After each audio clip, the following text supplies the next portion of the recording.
ఇవాళ రాత్రి 8 గంటలకు ఢిల్లీ వెళ్లనున్నారు ముఖ్యమంత్రి రేవంత్ రెడ్డి. నిన్న జమ్మూ కాశ్మీర్ కథువా సభలో అస్వస్థతకు గురైన ఏఐసీసీ అధ్యక్షుడు ఖర్గేను పరామర్శించనున్నారు. ఆ తర్వాత అధిష్టానం పెద్దలతోనూ రేవంత్ భేటీ అయ్యే అవకాశం ఉంది. తాజా రాజకీయాలు, ప్రభుత్వం తీసుకుంటున్న చర్యలపై ఆయన వివరించనున్నట్టు తెలుస్తోంది.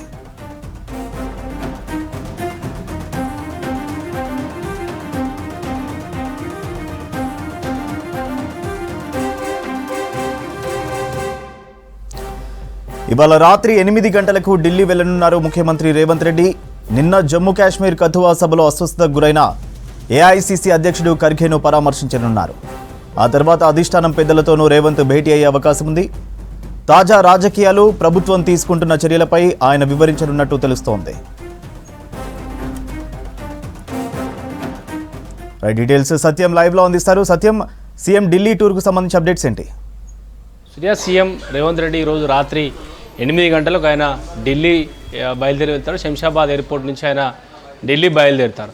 తాజాగా జరుగుతున్న రాజకీయ పరిణామాలు, రాష్ట్రంలో జరుగుతున్న రాజకీయ అంశాలతో పాటు ఇటీవల ఏఐసీసీ అధ్యక్షుడున్న ఖర్గేను పరామర్శించడానికి సీఎం రేవంత్ రెడ్డి ఢిల్లీ వెళ్తున్నట్టుగా సీఎంఓ వర్గాలు చెబుతున్నాయి. అయితే దీంతోపాటు ఇటీవల కొత్తగా పీసీసీ అధ్యక్షుడి నియామకం తర్వాత సీఎం రేవంత్ రెడ్డి మొదటిసారి ఢిల్లీ బయలుదేరుతున్నారు. ఆయన ఢిల్లీ పర్యటన చేస్తున్నారు.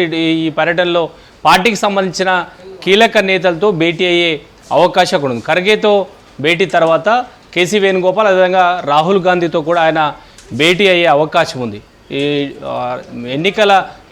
మూడు రాష్ట్రాల ఎన్నికల ప్రచారంలో పార్టీ నేతలు బిజీగా ఉన్న నేపథ్యంలో ఒకవేళ ఢిల్లీలో పార్టీ అగ్రనేతలు కలిసే అవకాశం ఉన్నట్టు కూడా పార్టీ నేతలు భావిస్తున్నారు. అయితే పార్టీ పీసీసీ కొత్త అధ్యక్షుడిగా మహేష్ కుమార్ గౌడ్ నియామకం తర్వాత ఆయన టీంకి సంబంధించి ఇప్పటివరకు ఎలాంటి ప్రకటన రాలేదు. పార్టీ పదవులకు సంబంధించి ఎవరిని తీసుకోవాలి, సామాజిక వర్గాల వారిగా కాంగ్రెస్ పార్టీ కూర్పు ఏ విధంగా ఉండబోతుంది, పీసీసీ అధ్యక్షుని తర్వాత పార్టీలో కీలక పదవులకు సంబంధించి వర్కింగ్ ప్రెసిడెంట్ల సంఖ్య ఎంతో ఉండాలి. గతంలో పీసీసీ అధ్యక్షుడిగా రేవంత్ రెడ్డి ఉన్నప్పుడు 5 వర్కింగ్ ప్రెసిడెంట్లను పార్టీ నియమించింది. కానీ ఈసారి పీసీసీ కార్యవర్గం ఏ విధంగా ఉండబోతుంది, ఎంతమంది వర్కింగ్ ప్రెసిడెంట్ ఉంటారు, లేదంటే ఆర్గనైజింగ్ సంబంధించిన పార్టీ నుంచి ఎంతమంది ఉండబోతారని సంబంధించి పీసీసీ కార్యవర్గానికి సంబంధించిన పార్టీ పదవులపై పార్టీ ఏఐసీసీ అధ్యక్షుడు ఉన్న ఖర్గేతో పాటు ఆ పార్టీ ప్రధాన కార్యదర్శి ఉన్న కేసీ వేణుగోపాల్తో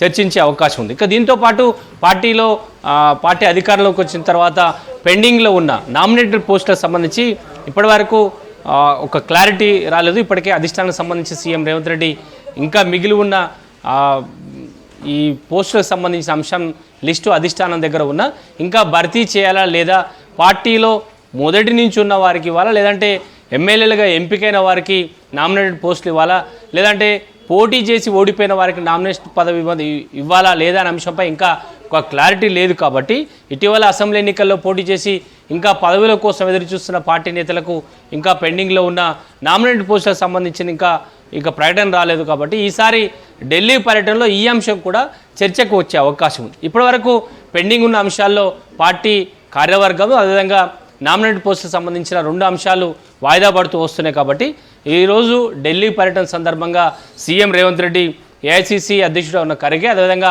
ఆ పార్టీ ప్రధాన కార్యదర్శి కేసీ వేణుగోపాల్తో భేటీ అయ్యే అవకాశం ఉంది. అవకాశం ఉంటే ఆ పార్టీ అగ్రనేత రాహుల్ గాంధీని, ప్రియాంక గాంధీని కూడా కలిసే అవకాశం ఉంది. కానీ 3 రాష్ట్రాల ఎన్నికల ప్రచారంలో అగ్రనేతలంతా కూడా బిజీగా ఉన్నారు. కాబట్టి ఢిల్లీలో వారు అందుబాటులో లేకపోతే ఏఐసీసీ అధ్యక్షుడు ఖర్గేను పరామర్శించడానికి మాత్రమే సీఎం ప్రస్తుతానికి ఢిల్లీ వెళ్తున్నారు. ఆయనతో పాటు కేసీ వేణుగోపాల్తో భేటీ అయ్యే అవకాశం ఉంది. పార్టీలో పెండింగ్ ఉన్న అంశాలు, అదేవిధంగా నామినేటెడ్ పోస్టుకు సంబంధించిన అంశంపై ఒక క్లారిటీ వచ్చే అవకాశం ఉన్నట్టుగా కాంగ్రెస్ పార్టీ నేతలు భావిస్తున్నారని చెప్పొచ్చు.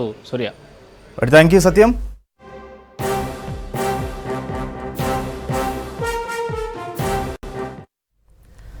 సవాళ్లకు వారధిగా నిలిచింది హన్మకొండలోని నయీంనగర్ బ్రిడ్జి తామే కట్టామన్న కేటీఆర్ చేసిన వ్యాఖ్యలు రాజకీయ దుమారాన్ని రేపాయి.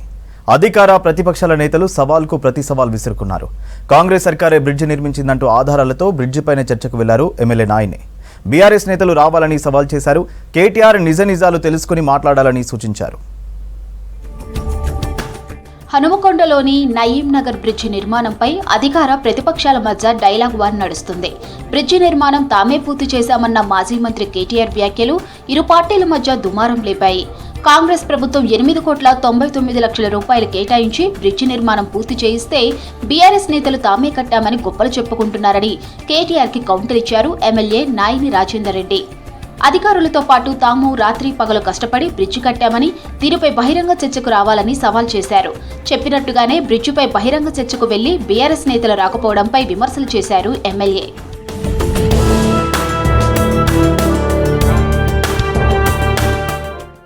నయీం నగర్ బ్రిడ్జి నిర్మాణం వరంగల్ రాజకీయాలను హీటెక్కించింది.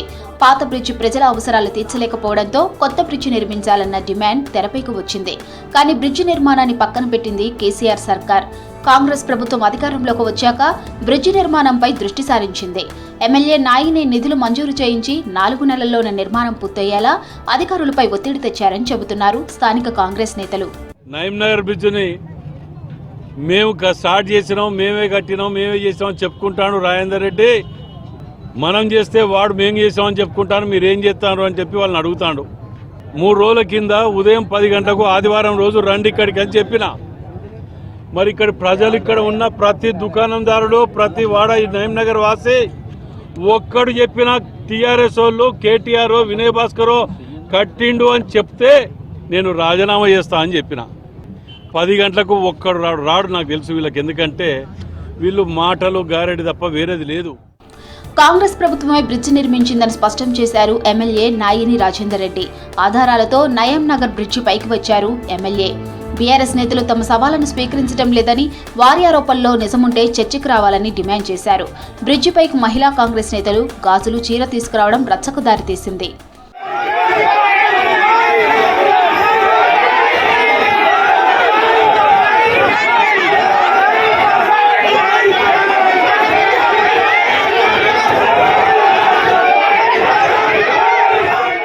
మాజీ మంత్రి కేటీఆర్ నిజ నిజాలు తెలుసుకుని మాట్లాడాలని హెచ్చరించారు కాంగ్రెస్ నేతలు. బీఆర్ఎస్ హయాంలో బ్రిడ్జి నిర్మాణానికి ప్రతిపాదనలు చేశారే తప్ప నిధులు మంజూరు చేయలేదన్నారు. ప్రభుత్వంపై విమర్శలు చేసే ముందు ఆత్మపరిశీలన చూసుకోవాలని సూచించారు. కడప దాటది, ఏమైనా ఊహాగాలలోనే మీరు రాజ్యాలు ఏస్తారు, అది కరెక్ట్ కాదు. నయీం నగర్ అంటే నాయనన్న నగర్ అనే విధంగా చేసింది ఇక్కడ అన్న. ఇప్పటి నుంచి నయీం నగర్ కాదు, ఇది నాయనన్న నగర్. తమ అవసరాలకు అనుగుణంగా నయీం నగర్ బ్రిడ్జి నిర్మించారని ఎమ్మెల్యేకి కృతజ్ఞతలు తెలిపారు స్థానికులు. కరీంనగర్ జిల్లా కేంద్రంలోని మహాశక్తి ఆలయంలో భవానీ దీక్ష స్వీకరించారు కేంద్ర మంత్రి బండి సంజయ్. ఇవాల్టి నుంచి 11 రోజుల పాటు దీక్షలో ఉంటున్నట్టు తెలిపారు. ఆలయ ప్రాంగణంలో బస చేస్తానన్నారు బండి. అధికారిక కార్యక్రమాలను కూడా ఆలయం నుంచి నిర్వహిస్తామన్నారు బండి సంజయ్.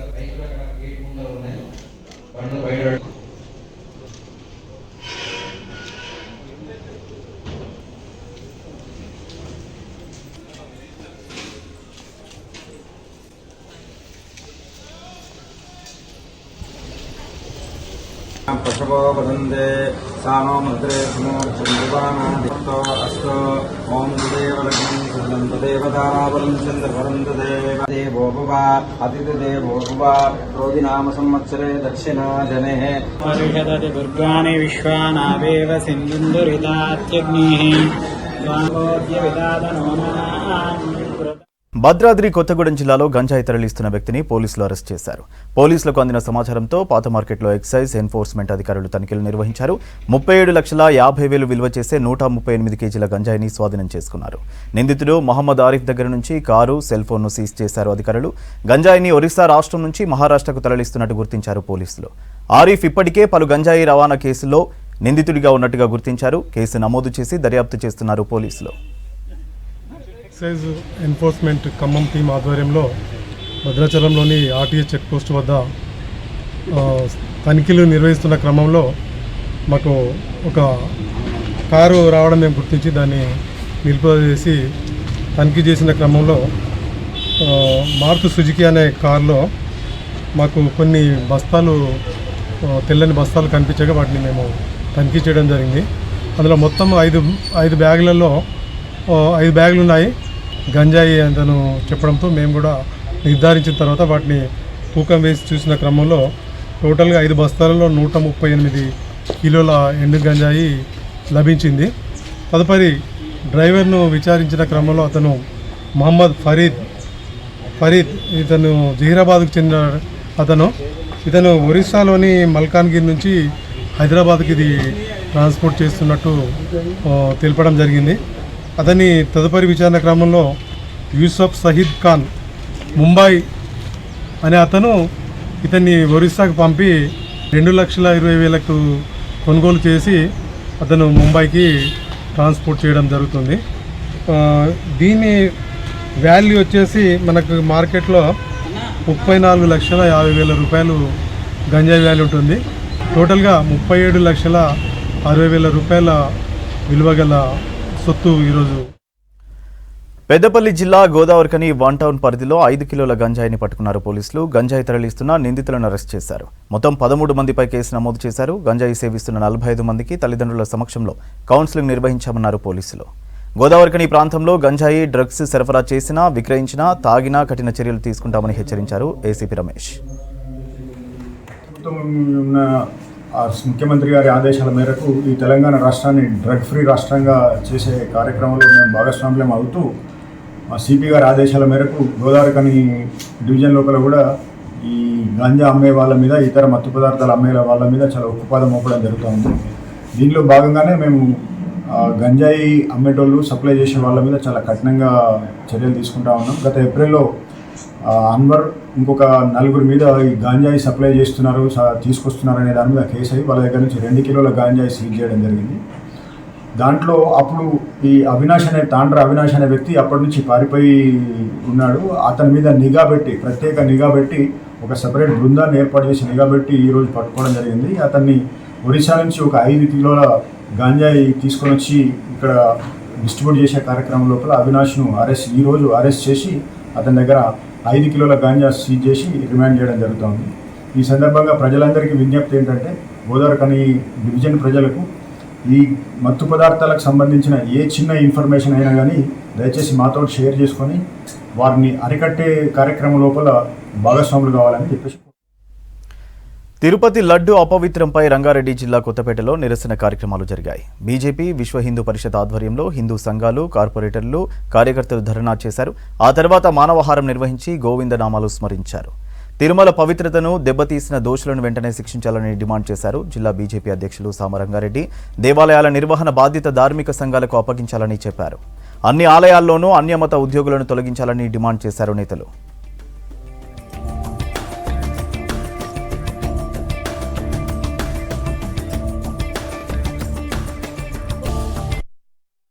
తిరుపతి లడ్డు విషయం లోపల నెలకొన్నటువంటి వివాదం లోపల సిట్టింగ్ న్యాయమూర్తితోటి విచారణ, రోజువారీ విచారణ, కాల పరిమితితోటి కూడినటువంటి విచారణ జరిపి దోషులను కఠినంగా శిక్షించాలి. హిందూ దేవాలయాలను పూజ్య స్వామీజీలు, పీఠాధిపతుల నేతృత్వం లోపల సనాతనమైనటువంటి బోర్డులను ఏర్పాటు చేసేసి హిందువులకు అప్పగించాలి. ధార్మిక పరిషత్తు లోపల కానీ లేకపోతే రాబోయే బోర్డు లోపల ఏర్పాటు చేసేటువంటి వాళ్ళు రాజకీయేతరులు ఉండాలి. హిందూ ధర్మం పట్ల విశ్వాసం ఉన్నటువంటి వాళ్ళతోటి బోర్డులను ఏర్పాటు చేయాలి. అన్యాక్రాంతమైనటువంటి దేవాలయాల ఆస్తులను ప్రభుత్వం వెంటనే స్వాధీనం చేసుకోవాలి. దేవాలయాల లోపల అన్యమతస్థులను తొలగించాలి. అదేవిధంగా తెలంగాణ ప్రభుత్వం కూడా తిరుపతి లడ్డు విషయం బయటకు వచ్చిన తర్వాత తెలంగాణ వ్యాప్తంగా ఉన్నటువంటి అన్ని దేవాలయాల లోపల వాడుతున్న వస్తువులపైన అత్యున్నత స్థాయి అటువంటి రివ్యూ చేయాలా. ఖచ్చితంగా సనాతన ధర్మాన్ని కాపాడబడితేనే ధర్మం కాపాడబడుతుంది. ధర్మాన్ని రక్షిస్తేనే ధర్మో రక్ష అంటారు కాబట్టి ధర్మాన్ని కాపాడితేనే ధర్మం మరణం కాపాడుతుంది. కాబట్టి అలాంటి సిద్ధాంతాన్ని, అలాంటి నమ్మకంతో, అలాంటి విశ్వాసంతో హిందూ ధర్మం ముందు పోతుంది. కాబట్టి హిందూ ధర్మం ఎవరికి విరుద్ధం కాదు. దేవాలయ శాఖ రద్దు చేసి సనాతన ధర్మ శాఖ ద్వారానే ఈరోజు హిందూ టెంపుల్ని ముందుకు పోయే విధంగా కార్యాచరణ తీసుకోవాలని చెప్పేసి. బీఆర్ఎస్ పార్టీలో ఉద్యమకారులకు గుర్తింపు లేదన్నారు కాంగ్రెస్ నాయకులు. రాజన్న సిరిసిల్ల జిల్లా ముస్తాబాద్ మండలం పోద్గల్ గ్రామానికి చెందిన రిటైర్డ్ ఎంఈఓ పరశురాం గౌడ్ సంస్మరణ సభలో పాల్గొన్నారు కాంగ్రెస్ నేత కనిమేని చక్రధర్ రెడ్డి. ఆయన కుటుంబ సభ్యులను మంత్రి పొన్నం ప్రభాకర్తో ఫోన్లో మాట్లాడించారు కాంగ్రెస్ నేతలు. పరశురాం గౌడ్ కుటుంబానికి ప్రభుత్వం అండగా ఉంటుందని హామీ ఇచ్చారు మంత్రి పొన్నం. అభిమానంతో ప్రేమగా పలకరించే మనిషి పరశురాం సార్. వారు చనిపోయిన వార్త మాకు లేటుగా తెలిసిన తర్వాత మేము వచ్చి వారి కుటుంబాన్ని పరామర్శించిన తర్వాత మరి జేఏసీలో అప్పుడు తను 78 రోజులు పడ్డ కష్టాన్ని నేను చూసిన. రోడ్ల మీద టెంట్ వేసుకొని ఆయన నాయకత్వాన్ని మేము చూసినాం. మరి తెలంగాణ సాధనకు ఆయన కష్టపడ్డ విషయాన్ని మేము గమనించినాం. దానివల్ల నాకు ఆలోచన వచ్చింది. అని తెలంగాణ ఉద్యమంలో ఒక ఉద్యమకారుడు జాక్ చైర్మన్ చనిపోతే మరి ఈరోజు ఉద్యమాన్ని వాడుకొని ఉద్యమం వల్ల లబ్ధి పొంది ఉద్యమం వల్ల కోట్లు సంపాదించిన వాళ్ళు ఎవరు రాలేదు సార్. నా మనసు బాధ అనిపించింది. ఇది రాజకీయంగా గానో వేరే విధంగా ఆలోచన చేయొద్దు. ఈ ఆలోచన అంతా తెలంగాణ గురించి ఎవరైతే పాటుపడ్డారో వాళ్ళ విలువను గౌరవాన్ని ముందున్న రానున్న రోజుల్లో పెంచే విధంగా ఈ కార్యక్రమం ఉండాలని ఒక ఆలోచన చేసిన. నేను వెంబడే మా మిత్రుడైనటువంటి తిరుపతికి ఫోన్ చేసి మరి పరిశ్రమ సార్ మీద ఒక మంచి పాట మీరు రాయండి, అతనికి సంతాప సభలో మనమందరం కూడా మాట్లాడి నివాళులు అర్పించి మరి రానున్న రోజుల్లో తెలంగాణ ఉద్యమం ఏ ఒక్కరికో సొంతం కాదు, మరి ఎవరైతే కష్టపడ్డారో వారికి విలువను గౌరవం ఇద్దామని ఒక ఆలోచన చేసి ఈరోజు శ్రీకాంత్తో ఈ పాట పాడించడం జరిగింది. పెద్దపల్లి జిల్లాలోని రామగుండం ఫర్టిలైజర్స్ కంపెనీలో వ్యర్థాలతో స్థానికులు తీవ్ర ఇబ్బంది పడుతున్నారు. ప్లాంట్లో ఎరువుల ఉత్పత్తి మొదలై 3 ఏళ్లవుతున్నా ఇప్పటికీ ZLD నిర్మించలేదు. కాలుష్య నియంత్రణ ప్రమాణాలను గాలికొదిలేసి అమోనియాతో పాటు ఇతర వ్యర్థాలను గోదావరిలోకి మున్సిపల్ డ్రైనేజీలోకి వదులుతున్నారు. కెమికల్స్ ప్రభావంతో అనేక అవస్థలు పడుతున్నారు జనం. ప్లాంట్లో జీరో లిక్విడ్ డిశ్చార్జ్ నిర్మించాలని డిమాండ్ చేస్తున్నారు.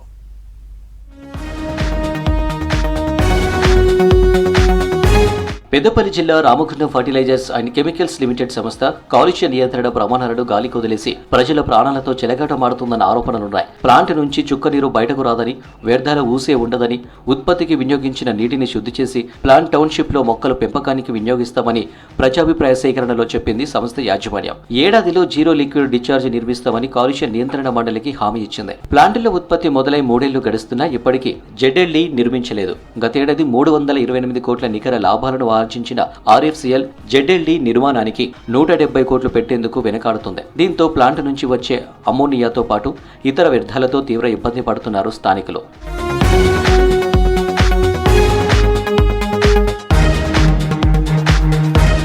ZLDలో 3 స్టేజీల్లో వాటర్ ట్రీట్మెంట్ జరుగుతుంది.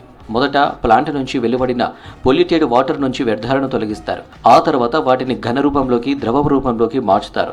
నీటిని పూర్తిగా శుద్ధి చేసి తిరిగి పారిశ్రామిక అవసరాలకు లేదా ప్లాంట్లో గ్రీనరీకి వాడతారు. RFCL కూడా వ్యర్థ జలాలను శుద్ధి చేసి చెట్ల పెంపకానికి వాడతామని ప్లాంట్ నిర్మాణ సమయంలో ప్రభుత్వానికి నివేదిక ఇచ్చింది. కానీ ఇప్పటికీ ZLD నిర్మించలేదు. ఇప్పుడు వారం రోజులైతే అంతకుముందు ఎప్పుడు మేము అడగలేదు, వాళ్ళని ఏమనలేదు. ఎప్సై వాసన పాడుగాను అతి దారుణంగా వస్తుంది.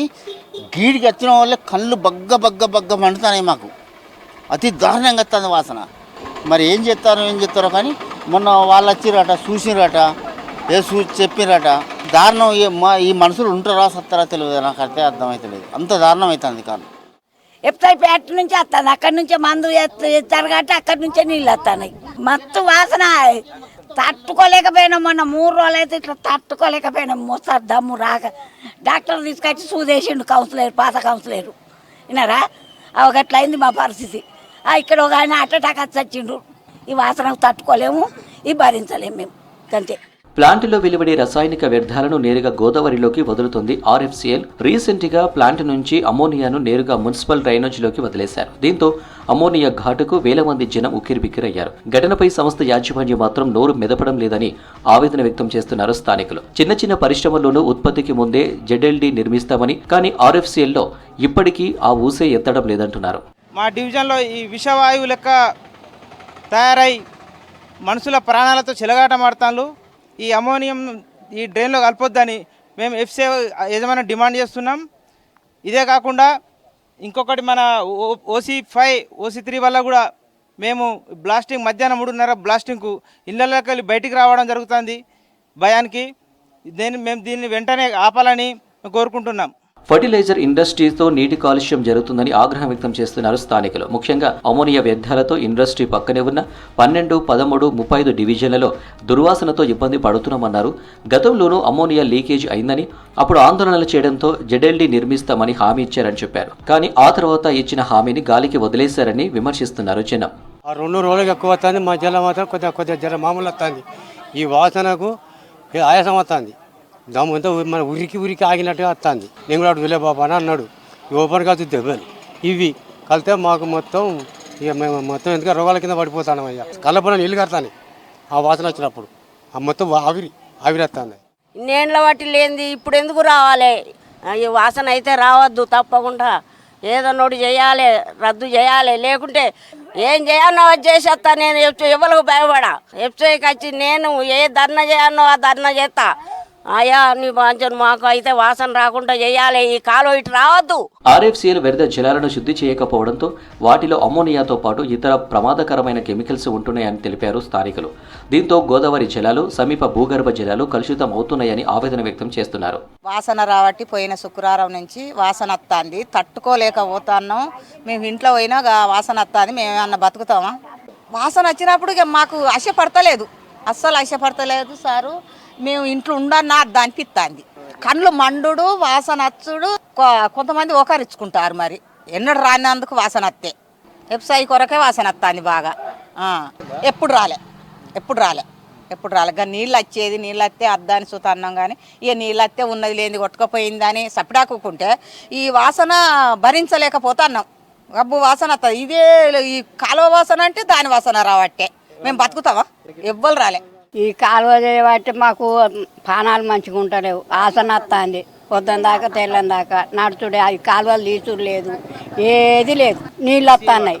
వ్యవసాయ ఆటలు వచ్చి అవి ఆసన వస్తుంది బాగా. చిన్నోళ్ళకు పెద్దోళ్ళకు అందరికీ పానాలు మంచిగా ఉంటాయి. ఆర్ఎఫ్సీఎల్ సంస్థ గత 2 ఏళ్లలో 328 కోట్ల రూపాయల నికర లాభాన్ని ఆర్జించింది. ఇక ఈ ఏడాది 170 కోట్ల రూపాయల అంచనాలతో జెడ్ఎల్డీ నిర్మాణానికి టెండర్లు ఆహ్వానించింది. 190 రోజుల్లో టెండర్ల ప్రక్రియ పూర్తి కావాల్సి ఉండగా ఇప్పటికీ టెండర్ పూర్తి చేయలేదు. జెడ్ఎల్డీ నిర్మించాలని, దుర్వాసన, కాలుష్యం లేకుండా చర్యలు తీసుకోవాలని డిమాండ్ చేస్తున్నారు స్థానికులు.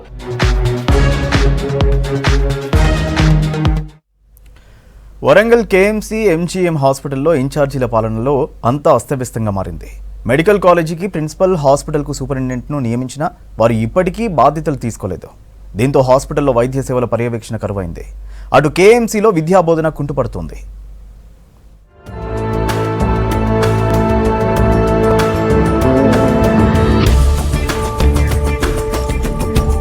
ఎంతో మంది అత్యుత్తమ వైద్య విద్యార్థులను తీర్చిదిద్దిన కాకతీయ మెడికల్ కాలేజ్, ఉత్తర తెలంగాణ ధర్మాసుపత్రిగా పేరొందిన ఎంజీఎం హాస్పిటల్లో ఇన్ఛార్జీల పాలనతో సమస్యలు అపరిష్కృతంగా మారాయి.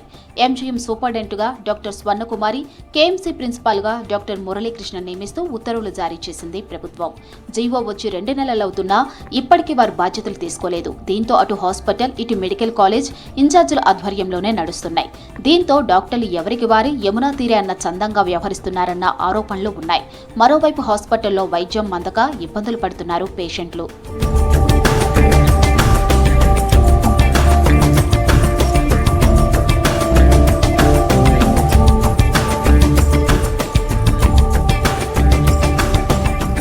ఎంజీఎం హాస్పిటల్కు ప్రతిరోజు 2500 నుంచి 3000 మంది పేషెంట్లు వస్తుంటారు. హాస్పిటల్లో సూపరింటెండెంట్ లేక వైద్య సేవల పర్యవేక్షణ కరువైంది. డాక్టర్లు టైంకి రాకపోవడంతో పేషెంట్లకు సరైన ట్రీట్మెంట్ అందటం లేదు. అటు బ్లడ్, యూరిన్ సహా ఇతర టెస్ట్ రిపోర్టులు కూడా ఆలస్యమవుతున్నాయి. హాస్పిటల్లో పాలన, వైద్యం గాడి తప్పిందని ఆరోపిస్తున్నారు పేషెంట్లు.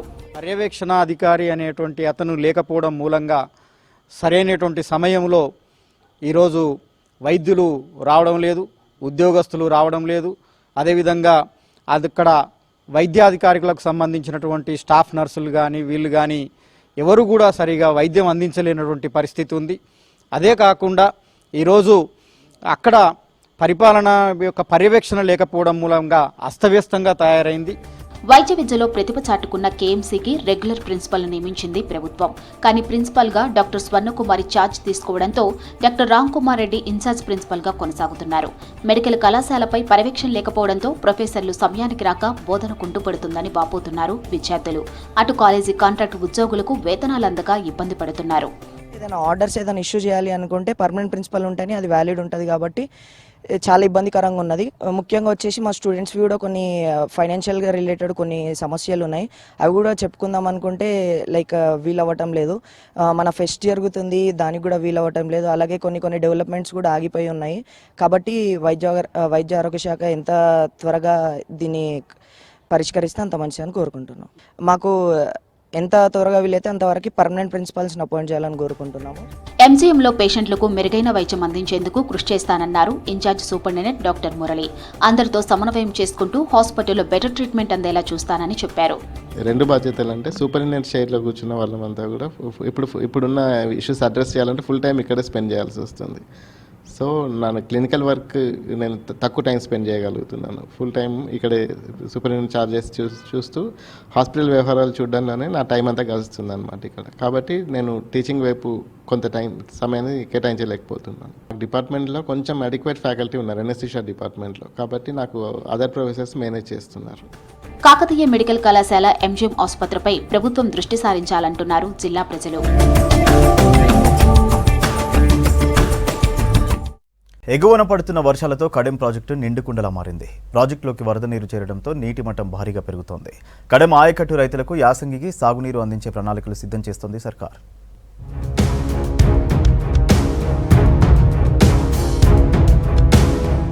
ఉమ్మడి ఆదిలాబాద్ జిల్లాలోని కడెం ప్రాజెక్టులోకి వరద నీటి ప్రవాహం కొనసాగుతోంది. కడెం ప్రాజెక్టు పరిధిలో 68,000 ఎకరాలకు సాగునీరు అందుతోంది. కడెం పూర్తిస్థాయి నీటి సామర్థ్యం 7.6 టీఎంసీలు.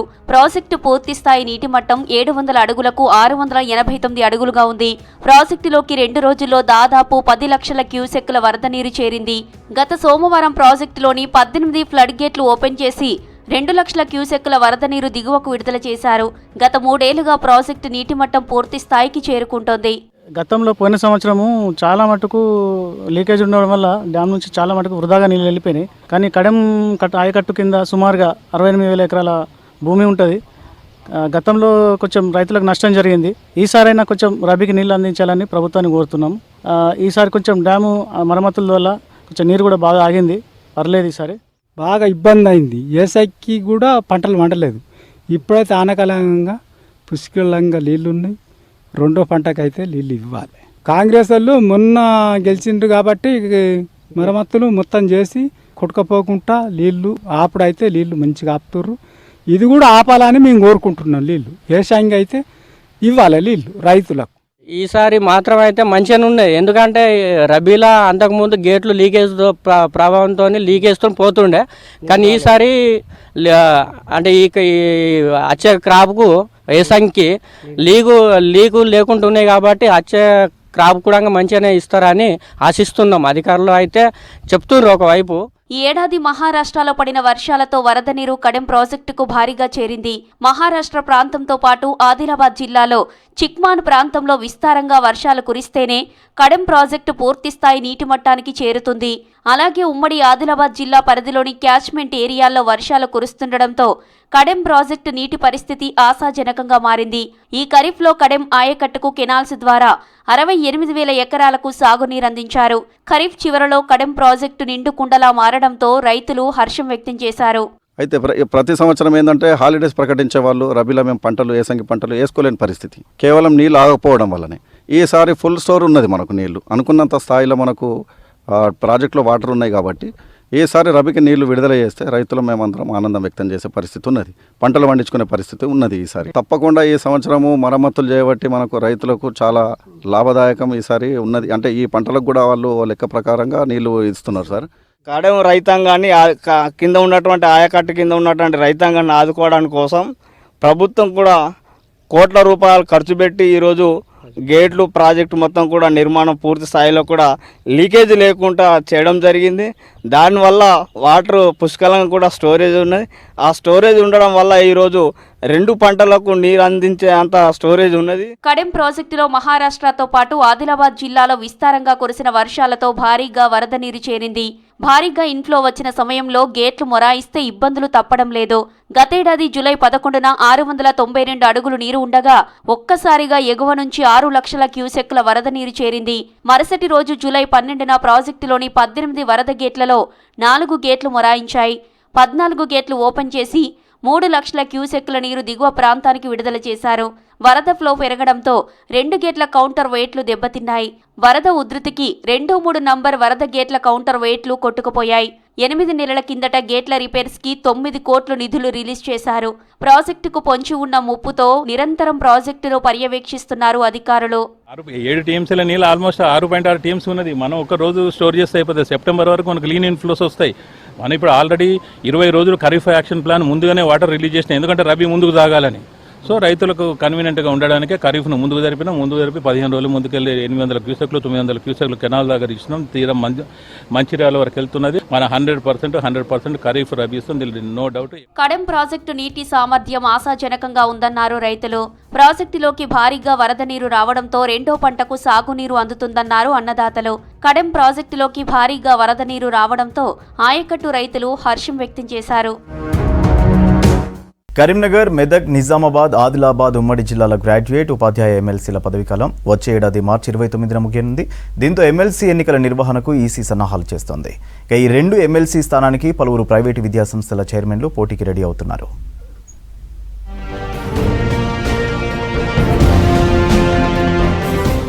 కరీంనగర్, ఆదిలాబాద్, నిజామాబాద్, మెదక్ ఈ 4 పాత జిల్లాల్లోని పట్టభద్రుల ఎమ్మెల్సీ, ఉపాధ్యాయ ఎమ్మెల్సీ పదవులకు త్వరలో ఎన్నికలు జరగనున్నాయి. పెద్దల సభలో అడుగుపెట్టాలని ఈసారి చాలా మంది కొత్త వాళ్ళు పోటీకి రెడీ అవుతున్నారు. ప్రస్తుతం పట్టభద్రుల ఎమ్మెల్సీగా టి జీవన్ రెడ్డి, ఉపాధ్యాయ ఎమ్మెల్సీగా కూర రఘోత్తమ్ రెడ్డిలు ఉన్నారు. వచ్చే ఏడాది మార్చి 29తో వీరి పదవీ కాలం ముగియనుంది. దీంతో ఈ 2 స్థానాలకు ఎన్నికలు నిర్వహించేందుకు సిద్ధమవుతున్నారు అధికారులు.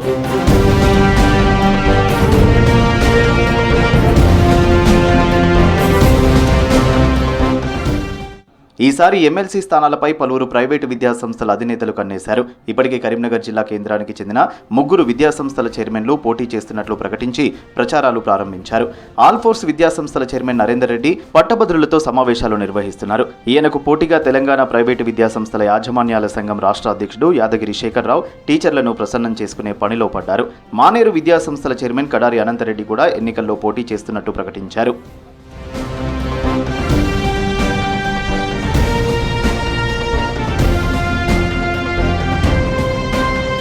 ఆల్ఫోర్స్ చైర్మన్ నరేందర్ రెడ్డి, ట్రస్మా రాష్ట్ర అధ్యక్షులు యాదగిరి శేఖర్రావు పట్టభద్రుల కోట ఎమ్మెల్సీకి పోటీ చేస్తుండగా కడారి అనంతరెడ్డి టీచర్స్ కోట ఎమ్మెల్సీకి పోటీ చేస్తున్నారు.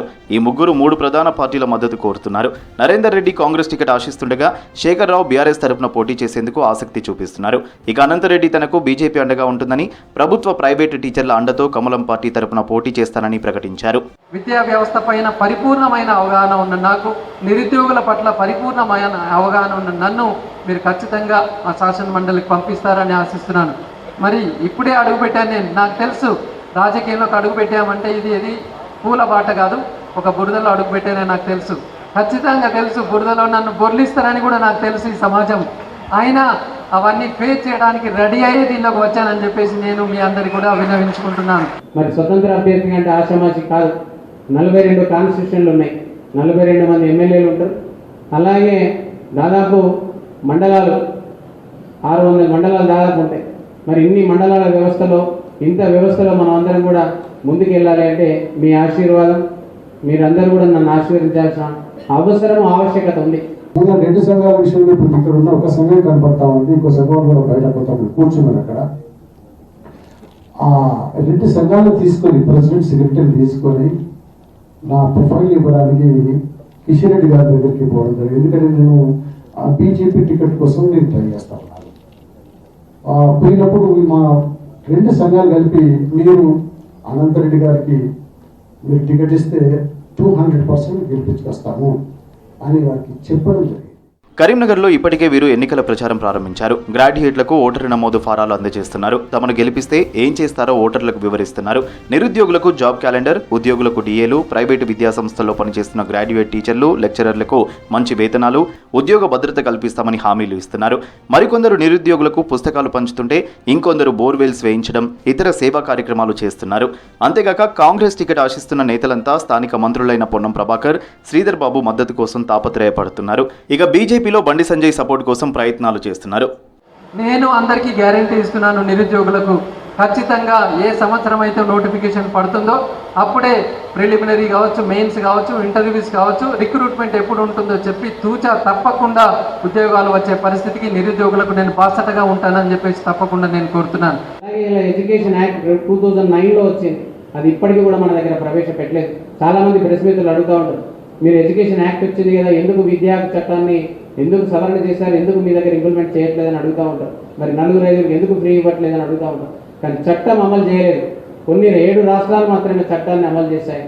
రాష్ట్రం అంతా తిరుగుతున్నాం కాబట్టి రాష్ట్రం అంతా కూడా మనకు అప్రూవల్ చేసింది. 2-3 రోజుల్లో మన నేషనల్ ప్రెసిడెంట్ కూడా కరీంనగర్ రాబోతున్నాడు. నీసా నేషనల్ ఇండిపెండెంట్ స్కూల్ అలయన్స్ అన్ని రాష్ట్రాల అధ్యక్షులు కూడా హిమ్మత్ ఇస్తూ ఉన్నారు. మనల్ని ఖచ్చితంగా ముందుకు తీసుకెళ్ళడానికి వాళ్ళు ప్రయత్నిస్తూ ఉన్నారు. వాళ్ళు యూనివర్సిటీ ఫ్రీ ఇచ్చారు, అది అవసరమే కంపల్సరీ. దాంతో పాటుగా స్కావేజెస్ కాలేజ్ అలాట్మెంట్ చేయాలి. కొన్ని సర్వీసెస్ వల్ల పరిస్థితులు అవసరం పడితే అట్లీస్ట్ ఈ కరెక్ట్ తర్వాత ఈ ప్రాపర్టీ ట్యాక్స్ విషయం మాత్రం రైతులు ఇచ్చినట్టుంటే ఏదైనా తక్కువ ఎదుక ఉన్నటువంటి పేరెంట్స్ చదువుకునేటువంటి వాళ్ళకు చాలా చక్కటి సదుపాయాలు ఉంటాయి. ఇటువంటి వాటి గురించి నేను చట్టసభలకు వెళ్ళినప్పుడు వాళ్ళ గురించి కొన్ని వాయిస్ చేసేటువంటి అవకాశం నాకు ఉంటుంది. ఈ ఎన్నికల్లో ఎన్నడూ లేని విధంగా పాఠశాలల కరెస్పాండెంట్లు కూడా పోటీకి ఇస్తాయి అంటున్నారు. ఒకప్పుడు తమ దగ్గర చదువుకున్న గ్రాడ్యుయేట్లు, వారి తల్లిదండ్రులతో పాటు ప్రైవేటు విద్యా సంస్థల్లో పనిచేసే టీచర్లు, లెక్చరర్లు తమకు మద్దతిస్తారనే ధీమాతో ఎన్నికల్లో పోటీకి ముందుకొచ్చినట్టు తెలుస్తోంది. గతంలో టీచర్ ఎమ్మెల్సీకి ఓటు వేయాలంటే ప్రభుత్వ స్కూళ్లలో పనిచేసే టీచర్లకే అవకాశం ఉండేది. కానీ ఇప్పుడు ప్రైవేటు స్కూళ్లలో పనిచేసే ట్రైన్డ్ టీచర్లకు కూడా ఓటు హక్కు కల్పిస్తుండటంతో టీచర్ కోటా ఎమ్మెల్సీగా పోటీ చేసేందుకు సిద్ధమవుతున్నారు. మరోవైపు కరీంనగర్ జిల్లాతో పాటు ఆదిలాబాద్, మెదక్, నిజామాబాద్ ప్రాంతాల నుంచి కూడా ఎన్నికల్లో పోటీ చేసేందుకు ఆసక్తి చూపిస్తున్నట్టు తెలుస్తోంది. వరంగల్, ఖమ్మం, నల్గొండ ఉపాధ్యాయ ఎమ్మెల్సీ ఎన్నికలకు మద్దతు కూడగట్టుకునే పనిలో పడ్డాయి పార్టీలు, ఉపాధ్యాయ సంఘాలు. ఎమ్మెల్సీ అలుగుబెల్లి నర్సిరెడ్డి పదవీకాలం వచ్చే ఏడాది ముగియనుంది. ఆలోగా ఎమ్మెల్సీ ఎన్నికలు నిర్వహించేందుకు ఎన్నికల అధికారులు కసరత్తు ప్రారంభించారు. ఈ నేపథ్యంలో ఆశావహులు సైతం ఇప్పటికే సిద్ధంగా ఉంటూ ఓటర్లను కలిసి పనిలో పడ్డారు.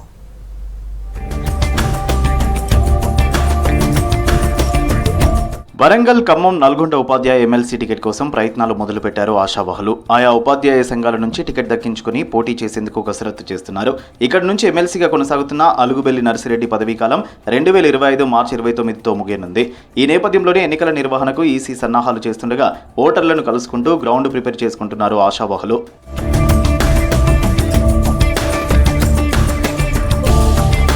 సిట్టింగ్ ఎమ్మెల్సీ నర్సిరెడ్డి యూటీఎఫ్ నుంచి మరోసారి పోటీ చేయనున్నారు. ఇప్పటికే ఆయన సంఘం తరఫున గ్రౌండ్ వర్క్ చేస్తున్నారు. నెల రోజులుగా ముమ్మరంగా సంఘ సభ్యత్వాలు నమోదు చేయిస్తున్నారు. ఉపాధ్యాయుల సమస్యలే ప్రధాన ఎజెండాగా ప్రచారం మొదలుపెట్టారు. అయితే వామపక్షాలతో అధికార కాంగ్రెస్ కు పొత్తు ఉండడంతో ఈసారి నర్సిరెడ్డికి అధికార పార్టీ మద్దతు ఇచ్చే అవకాశం ఉంది. మరోవైపు పీఆర్టీయూ కూడా కసరత్తు ప్రారంభించింది. గతంలో పోగొట్టుకున్న స్థానాన్ని ఈసారి ఎలాగైనా దక్కించుకోవాలని ప్రచారం ముమ్మరం చేశారు పీఆర్టీయూ నేతలు. అంతర్గత విభేదాలను పక్కన పెట్టి అంతా కలిసి పనిచేసేలా ప్రయత్నాలు చేస్తున్నారు. ఇందులో భాగంగా గత ఎన్నికల్లో పీఆర్టీయూ అభ్యర్థికి వ్యతిరేకంగా పనిచేసి సస్పెండ్ అయిన సుంకరి భిక్షంగౌడ్తో పాటు మరికొంతమంది నాయకులను ఇటీవల మళ్లీ సంఘంలోకి చేర్చుకున్నారు. అటు జిల్లా కార్యవర్గాల సమావేశాలు నిర్వహిస్తున్నారు. వచ్చే నెల 7న రాష్ట్ర కార్యవర్గ సమావేశాలకు ప్లాన్ చేశారు. ఈ సమావేశంలోనే అధ్యక్ష, ప్రధాన కార్యదర్శులను ఎన్నుకోనున్నారు. ఈ సమావేశంలోనే ఎమ్మెల్సీ అభ్యర్థిని కూడా ప్రకటించే అవకాశం ఉంది. అయితే పీఆర్టీయూ నుంచి మాజీ ఎమ్మెల్సీ పూల రవీందర్తో పాటు శ్రీపాల్ రెడ్డి పోటీ చేయాలనుకున్నట్టు తెలుస్తోంది. పీఆర్టీయూ ఈసారి బీజేపీ మద్దతుతో టీచర్ ఎమ్మెల్సీకి పోటీ చేయనున్నట్టు తెలుస్తోంది. టీపీవీఎస్ తరఫున పీఆర్టీయూ మాజీ రాష్ట్ర అధ్యక్షుడు పులి సరోత్తమ్ రెడ్డి, కస్తూరి ఫౌండేషన్ చైర్మన్ కస్తూరి శ్రీచరణ్ పోటీ చేసేందుకు ఇంట్రెస్ట్ చూపిస్తున్నారు. వరంగల్, ఖమ్మం, నల్గొండ పరిధిలో వీరు ఇప్పటికే ప్రచారం మొదలుపెట్టారు. ప్రస్తుతం ఓటర్ నమోదు కార్యక్రమంలో బిజీగా ఉన్నారు శ్రీచరణ్. ఎమ్మెల్సీ ఏవిఎన్ రెడ్డి శ్రీచరణ్ కు మద్దతు ఇస్తున్నట్టు తెలుస్తోంది. ఆయనతో పాటు టీపీవీఎస్ మాజీ రాష్ట్ర అధ్యక్షుడు సాయిరెడ్డి, పీఆర్టీయూ నుంచి హర్షవర్ధన్ రెడ్డి పోటీకి సిద్ధమవుతున్నారు. కరీంనగర్లో ఇంతకాలం కోతుల బెడద మాత్రమే ఉండేది. ఇప్పుడు కొత్తగా కొండముచ్చులు కూడా వచ్చి చేరాయి. నగర వాసులను ఇప్పటికే కోతులు ముప్పు తిప్పలు పెడుతుండగా తాజాగా కొండముచ్చుల దండు కూడా కాలనీలో న్యూసెన్స్ సృష్టిస్తుంది. ఇళ్లలోకి చొరబడి నానా హంగామా చేస్తున్నాయి కొండెంగలు.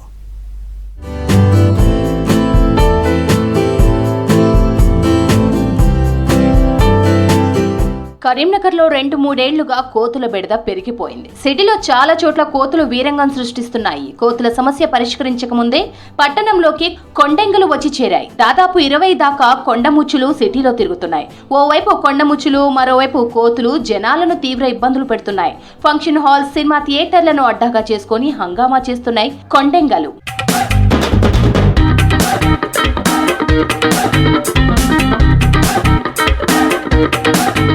కొండెంగులు కూడా కోతుల్లాగే ఇళ్ల గోడలపైకి, ఇండ్లలోకి చొరబడి బీభత్సం చేస్తున్నాయి. కొండెంగలు వచ్చినప్పుడు కోతులు అటువైపు రావడం లేదు. అవి వెళ్లిపోయిన కాసేపటికే మళ్లీ వానరాలు ఎప్పట్లాగే వచ్చి జనావాసాలను కిష్కిందకాండగా మార్చేస్తున్నాయి. దుకాణాల్లోని వస్తువులను, ఇండ్లలో చొరబడి తినుబండారాలను, పప్పులు, ఇతర వస్తువులను ఎత్తుకెళ్తున్నాయి. పరిసరాలను అపరిశుభ్రంగా చేస్తున్నాయి. పిల్లలను, పెద్దలను భయపెడుతున్నాయి.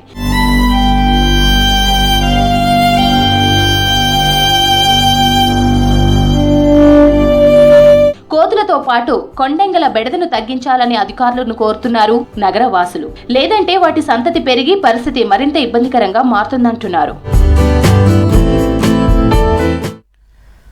ఇవి బులెటిన్ అప్డేట్స్.